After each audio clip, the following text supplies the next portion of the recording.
All right, buckle up, everybody, because today we are diving headfirst into some really deep waters. We're talking about the Lil Durk indictment. Oh yeah, this one's a doozy. We're basing this deep dive on a video from the End of Sentence YouTube channel. And, well, let's just say this case is a whole lot bigger than just one rapper. Way bigger. We're going to be talking about gang rivalries, social media trends, and the potential downfall of a hip-hop superstar. It really is like a perfect storm of, well, a lot of things. It kind of makes you think about the whole online culture thing and, what happens when it all goes too far, like where's the line? Right, like what's the responsibility here? Yeah, exactly. So, okay, before we get too deep into the indictment itself, let's set the stage a little. Back in 2020, Savia Robinson, also known as L.A. Capone in the Chicago rap scene, was murdered. In broad daylight. Yeah, broad daylight at a gas station. The surveillance footage shows, well, it's pretty brutal. Their SUV is just riddled with bullets, people scrambling to get out. It's the kind of violence that makes you wonder, how could this happen in the middle of the day like that? It's wild. And, the thing is, this wasn't just a random act, like a robbery gone wrong or But something. yeah. This was allegedly a planned hit rooted in this whole messy rivalry that started with King Von's death. Right. King Von, a close associate of Lil Durk, he was killed in that altercation with the rapper Quando Rondo, also back in 2020. And I wasn't just shocking because of the death itself, right? The online reaction was insane. Yeah, I remember that. It was all over social media. That whole slide for Von thing went completely viral. Yeah, and for those who might not be familiar with the lingo, sliding basically means retaliating, getting revenge.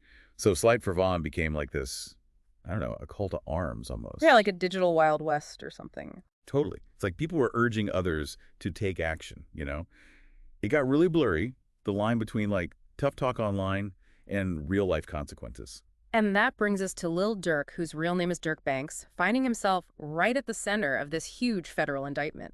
And we're talking serious charges here, murder for hire. Yep. He could actually be facing the death penalty. Yeah, no, this is the big leagues now. And this indictment, it's not just Dirk. They're alleging this whole network of people were involved. Oh, yeah, and it's complex. Very. It's like they had specific roles, almost like, a company org chart or something, but, well, for a criminal enterprise. So we've got Sempef of one, allegedly the person who first put out the hit on L.A. Capone. Then you've got Dirk's own cousin, OTFD. He allegedly stepped in and made the offer even more tempting. Not just money, but music deals and even fame were on the table. All to slide for Vaughn. And that's where it gets really dark. It's not just about revenge for King Von anymore. It's about responding to all that online pressure, all those slide for Von posts. Like, it took on a life of its own. Yeah. It's like the internet mob mentality, you know? Yeah, like a digital lynch mob, but with real-world consequences. So they allegedly bring in Flocka and Brown Eyes from Chicago to do the deed. And then you've got Boogie, Vonnie, and Sleepore number 2, allegedly taking care of all the logistics like transportation and weapons. It's all laid out in the indictment. Makes you wonder how the feds even got all this information. Like, did someone flip? Was it all wiretaps? Who knows? It's like a crime thriller, but it's real life. Yeah. And the feds, they're pointing to all sorts of evidence. Surveillance footage, credit card records, even Instagram messages. It's a mountain of evidence. But still, even with all that, there are so many unanswered questions. Like, how much were the alleged hitmen paid? How much did it cost to slide for Vaughn? Right. And how did the feds even uncover this whole thing in the first place? Exactly. Like, was this a sting operation? Did someone talk? It's a puzzle with some pieces missing, and the deeper you dig, the more disturbing it gets. No kidding. It makes you think about the world we live in and how fame, social media, and violence can get tangled up in the most messed up ways. It's heavy stuff. Really heavy. And we haven't even gotten to the biggest question of all. What's that? What does all of this say about the influence these artists have? About the power of what happens online, all those trends and hashtags, and the responsibility that comes with it? That's a really good question. And it's not just about Lil Durk, right? This is about a whole generation of artists and fans all navigating this online world where, like you said, the line between online and real life is getting blurrier and blurrier. It's like everyone's trying to figure out the rules of the game, but the stakes are... life, death, sometimes. Yeah, exactly. So how do we even begin to unpack all of this? Like, what's the potential impact on Lil Durk's career, on the music industry, on our culture as a whole? Those are the questions we're going to try to answer. All right, so let's start with Lil Durk himself. What's he facing right now? Well, we're talking about a potential life sentence. His career could be over before it really even took off. Yeah, I mean, a life sentence, that's basically saying goodbye to everything, you know? Tours, albums, the whole 9 yards. It's all on hold. Yeah, and it's hard to picture, like, Lil Durk headlining a show from behind bars, right? And even beyond the career stuff, the financial impact is going to be crazy. We're talking legal fees, lost income from shows and And endorsements. record deals, too. They're probably going to evaporate. It's a lot to lose. And this whole thing could send shockwaves through the music industry, you know? Definitely. Record labels, I think they're going to be a lot more cautious now about who they sign and what those artists are saying in their music. It'd have to be, right? It's like a wake-up call. Yeah. It makes you think about all the violence we've seen in hip-hop over the years, that whole glorification thing, that blurring of the lines between art and reality. Right, and it makes you wonder, where's the line? Where do you draw it? Like, how much responsibility do artists have for the things their fans do? That's the million-dollar question. It's a tough one, you know? Really tough. On one hand, we've got freedom of speech, artistic expression. Artists should be able to tell stories even if they're dark or violent. I agree with that.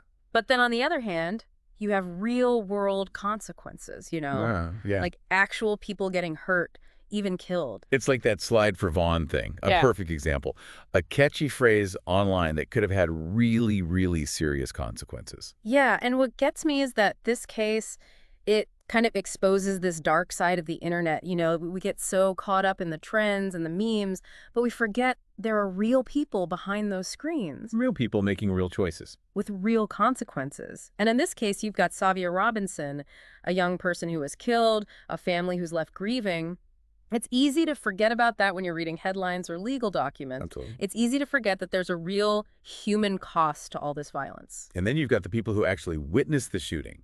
That trauma, seeing someone gunned down like that, it stays with you. It does. And the impact of something like this, it goes way beyond the people directly involved. Way beyond. Families, communities, the whole culture is affected. It's like this normalization of violence, you know? We become desensitized to it. It becomes just another part of life. And you can't ignore the role social media plays in all of this. Oh, totally. It's like these platforms, they're designed to keep us hooked, to show us stuff that gets a reaction out of us. And a lot of times that means violence, drama, conflict. We're feeding our worst impulses. And then you've got that echo chamber effect, right?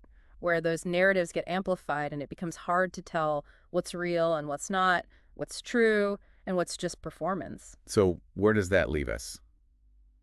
Who's accountable?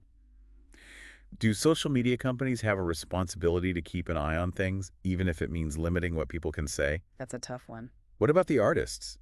Should they be thinking about the potential consequences of their music, even if it's not intentional? It's like a giant tangled mess, and there are no easy answers. Definitely not. But this case, it's forcing us to have these conversations, to look at the world we've created and ask some hard questions. Absolutely. It's a wake-up call. So as we move toward wrapping up this deep dive, I think it's important to remember that even though Lil Durk's fate will be decided in the courtroom, the questions this case raises, they go way beyond that. Way beyond. They make us think about our culture, about how we behave online, and about our responsibility to create a world where violence isn't something we just accept, but something we actively fight against. Well said. And as we move forward, I think it's important to remember that we're all part of this conversation. Where? Whether we're making art or listening to it or just watching it all unfold, the choices we make, they matter. They do. So as we wrap things up, we want to leave you with this thought. In a world where it's getting harder and harder to tell where online ends and real life begins, what's our role? How do we shape the story? How do we choose empathy instead of just tuning it all out? And how do we build a future where violence isn't inevitable, but a choice that we all collectively reject? These are the questions we all need to be asking ourselves. Yeah. And the answers, even though they're tough, they're worth searching for. Man, we've been through a lot in this deep dive. We have. It's been heavy stuff for sure. Definitely makes you think. And honestly, I'm walking away with more questions than answers. It's one of those situations where everything you thought you knew about fame and, responsibility and how online stuff affects the real world, it all gets flipped on its head. Yeah, it does. One thing that really hit me while we were getting ready for this was like the sheer amount of opinions flying around about this case. Oh, I know. Everyone's got a hot take, It's the internet, right? Everyone's an expert. Exactly. Yeah. But trying to cut through all that noise and figure out what's actually true, It's tough. that's the hard part. And that's the dangerous thing about the internet, right? It's like information overload, but not all of it's good information. Huh. It's easy to get swept up in the drama and the speculation, you know? Totally.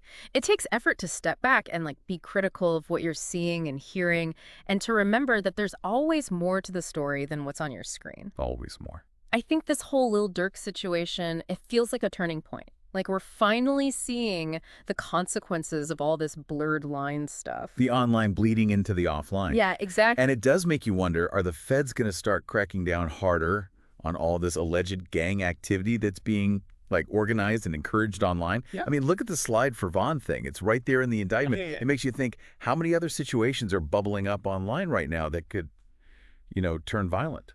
It's a scary thought. It is. And then there's the music industry, right? Do you think record labels are going to start rethinking who they work with? The artists who, promote violence in their music? I think they'd be crazy not to. This case, it could change things, not just legally, but how the public sees all this. How so? I think fans are starting to realize that this stuff has real-world consequences. They might start demanding that artists take more responsibility for their message. Yeah, it's like we're all waking up to the fact that what we say and do online, it has a ripple effect. It's not just contained to our little screens anymore. It's all connected. Exactly. And that brings us back to this idea of personal responsibility. It's not just about pointing fingers at artists or record labels or social media companies. Right, we're all part of this system. We all have a role to play in creating the culture we want to live in. And that means making choices, even small ones, that push us towards a world that's less violent, more empathetic. It's easy to feel helpless when you look at the big picture. Like, what can one person do? But all those small choices, they add up. They do. So, to everyone listening out there, as you process all this information, as you follow this case, just remember, be critical, ask questions, and think about your own role in all of this. Because this deep dive, it's not just about Lil Durk. It's about a moment in time where we all need to take a good, hard look at ourselves and the world we're creating. It's about using this as a chance to learn, to grow, and to work towards a future where violence isn't the norm, but something we all fight against. Because we can do better. We can.